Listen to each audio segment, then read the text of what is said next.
आपण आता बनवणार आहोत तिळाचे लाडू. तर एकदम असे सॉफ्ट बनवणार आहे आणि ते कसे बनवणार आहे ते तुमच्याशी मी आता शेअर करणार आहे. आता मी त्याची रेसिपी म्हणजे लाडू कसे बनवायचे ते मी तुम्हाला सांगणार आहे. आणि हाताला चटका न लागता म्हणजे हाताने बनवायचेच नाही लाडू. असे लाडू मी तुम्हाला साईजचे तुम्हाला मी बनवून दाखवणार आहे.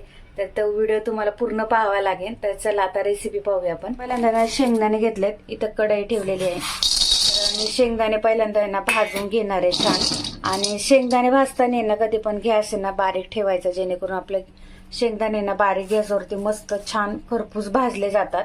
फास्ट गॅस केला ना तर फक्त वरती जळायला जातं त्याचं साल आणि आतमध्ये कच्चेच राहतात. आणि मग लाडू कधी असे राहिले ना तर वास येतो लाडूचा. म्हणून आहे ना शेंगदाणे कधी पण बारीक गॅसवरतीच भाजायचे.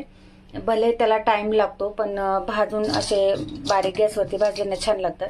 तर आता कढई पहिल्यांदा यांना गरम करून घेतलेली होती. तर आता याला ना असे थोड्या वेळाने हे करायचंय.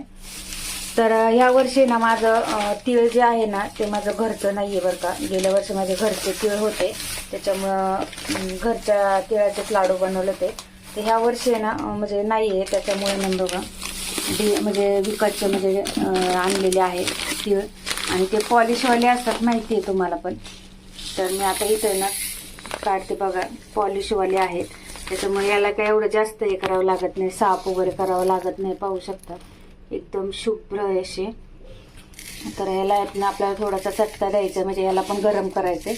पहिल्यांदा आपल्याला शेंगदाणे भाजून घ्यायचे.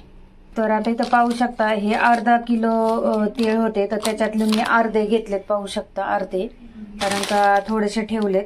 आणि म्हणजे पाव किलोच्या थोडेसे वर असते हे जे तीळ आहे ते. तर एवढ्याचं मी लाडू बनवणार आहे. आणि हे थोडं जर ठेवलंय ना, हे मला घरात लागतं कधी पण वडी वगैरे बनवायला, म्हणून ठेवले. आपले शेंगदाणे जे आहेत छान आहे बघा, असं भाजले पाहिजे. तर काय अजून आहेत तर आपल्याला हे काढून घ्यायचंय. तर आपल्याला आता इथं बघा हे तीळ जे आहेत ते मी टाकून घेतले. याला 10 मिनिटं फक्त आपल्याला गरम करायचंय, जास्त काही जाळायचं वगैरे नाही. कारण का हे थोडंसं कसं नरम वगैरे असतं, म्हणून मग थोडंसं आपल्याला भाजून घ्यायचे खमंग. म्हणजे मग वास वगैरे तीळ ना खायला खूप छान लागतात मग. आणि कडक झाले ना तर हे बघा आता थोडंसं लूज आहे ना, थोडंसं गरम झालं ना ते असे थोडेसे तडतडायला लागले का काढून घ्यायचे.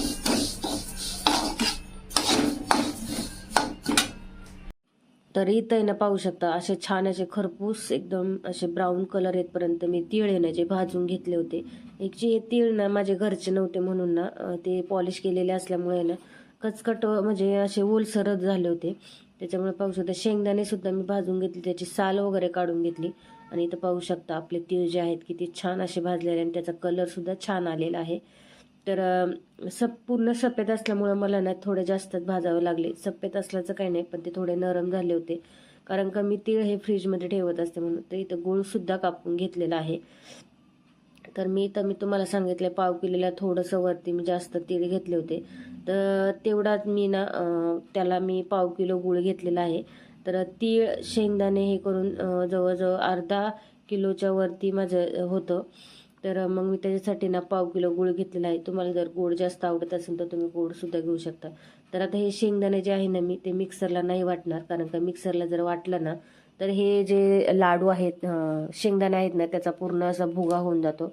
मग मी काय करते याला थोडेसे म्हणजे अर्धे शेंगदाणे जर लाडूमध्ये खाताना आले ना दाताखाली तर खायला खूप छान लागतात. तर हे एवढे मी आता वाटी भरून घेतले होते. तर हे शेंगदाणे मी आता खलबत्त्यामध्ये कुटणार आहे, कारण का हे कसं आपल्याला पावडर नाही करायची. आता राहतंय ना मी थोडेसे तीळ जे आहे ना ते अख्खे तीळ मी थोडेसे काढून घेणार आहे एका प्लेटमध्ये. तर आपल्याला थोडेसे तीळ जे आहेत ना आपल्याला बाकीचे ते मिक्सरला थोडेसे फिरवून घ्यायचे आहेत. आणि नंतरला अख्खे तीळ जे आपल्याला मिक्सरमध्ये करून झाल्यावरती अख्खे तीळ लाडू करताना टाकायचे आहे, जेणेकरून पूर्णच तिळाचे लाडू जे आहे ना एकदम भुगा दिसणार नाही, त्याची पावडर नाही होणार. म्हणून मग त्याच्यात टाकलं ना तर खायला छान लागते आणि चवीला सुद्धा भारी लागतात. तर तुम्ही कसं बनवता लाडू ते सुद्धा मला कमेंट्समध्ये सांगा. तर माझी पद्धत आहे तशी मी बनवते.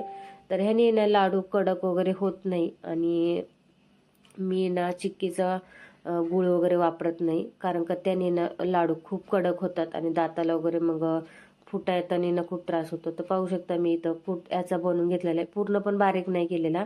पाहू शकता त्याच्यात थोडे थोडे म्हणजे पूर्ण अर्धवट एकदाच मी फिरवलंय हे जे तीळ होते ते.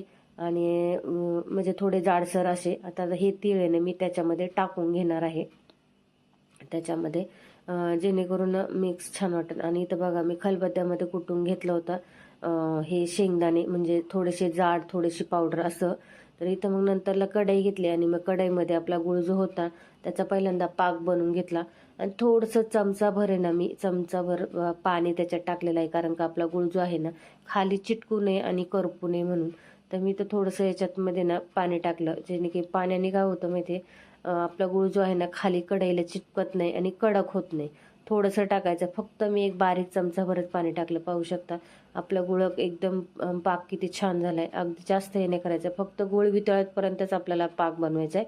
आणि गॅस बंद करून मग आपल्याला थोडंसं हे करायचं म्हणजे बारीक करायचं आहे गॅस. आणि त्याच्यामध्ये ते आपण जे केलेलं आहे तीळ वगैरे बारीक केलेलं आहे ना ते त्याच्यामध्ये टाकून घ्यायचे.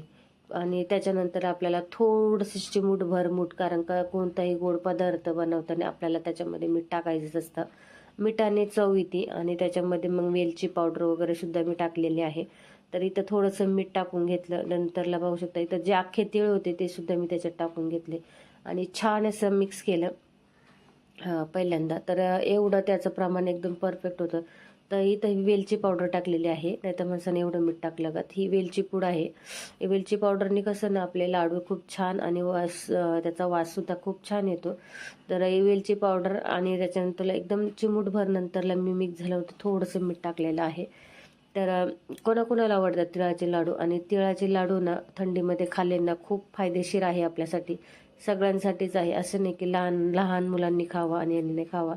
तर तीळ हे स्नेहाचं प्रतीक मानलं जातं. आणि तिळामुळे काय होतं अंगातली जी म्हणजे थंडावा असतो ना, तर तीळ हे उष्ण असतात, त्याच्यामुळे ना तिळाने छान असे आपलं हे होऊन जातं शरीरामध्ये. आणि जी म्हणजे आपल्या हाडांसाठी वगैरे सुद्धा तीळ खूप छान असतं. तर तीळ तुम्ही जरी असंही सुद्धा म्हणजे याच्यात खाल्लं ना, चावून जरी रोज एक चमचा खाल्ला ना तरी खूप छान आहे आणि त्याचा खूप फायदा होतो. तर मला असंच वाटतं, म्हणून मग मी ना हे केलं. त्याच्यामध्ये आमच्याकडे ना हे तीळ खूप आवडतात. आणि जास्त करून आम्ही तीळ आहे ना मी तर स्वतः पर्सनली ना तीळ जे आहेत ना थोडेसे मी अशी भाजून ठेवत असते. आणि कधीतरी म्हणजे असं वाटलं नाही तर मी चावून म्हणजे थोडंसं तोंडात टाकून रोज सकाळचं असं चावून खात असते. आणि लगेच पाणी प्यायचं त्याच्यावरती. खूप म्हणजे आपल्याला विटनेसपणा येत असेल ना किंवा काय होत असेल ना तर ते खूप फायदेशीर ठरतं. ते हिचं हळूहळू हे करून मी ना पटकनी म्हणजे त्याला ना गोळा बनवून नाही द्यायचा, कडक होऊन नाही द्यायचा. आता गॅस आपल्याला बंद करून घ्यायचा आहे. आणि गरम गरम असतानाच आपल्याला याचे लाडू बनवायचे आहेत, कारण काय ना हे जर सुकं झालं ना तर लाडू बनत नाही. आणि आपल्याला आता लाडू कसं बनवायचं ते आता आपण पाहूया. तर आता इथं सारण झालंय. तर इथं मी 2 चमचे घेतलेत. आता 2 चमच्याला थोडं थोडं तेल लावून घ्यायचं आतमध्ये. आणि काय होतं तर एकदम छान आणि आपले हात सुद्धा पोळत नाही, म्हणजे लाल होत नाही, भाजत नाही हाताला. कारण का बघा याच्यामध्ये सारण टाकायचं आणि हे जे आहे ना चमचा एकावर एक ठेवून असं हातावरती हे करायचं. तर म्हणजे ना आपले हात जे आहे ना गरम गरम आणि खूप जळले जातात. तर पाहू शकता आपला लाडू एकदम गोल गरगरीत आणि एकदम छान झालाय. तर पाहू शकता त्याचे अख्खे तीळ सुद्धा दिसतात आहे, म्हणून मग असं करते. तर तुम्हाला कशी वाटली माझी ही ट्रिक पाहू शकता. मी लाडू बनवले तर हे थोडेसे ना कमी गोडाचे बनवलेत आणि जास्त गोडाचे. तर चला बाय बाय.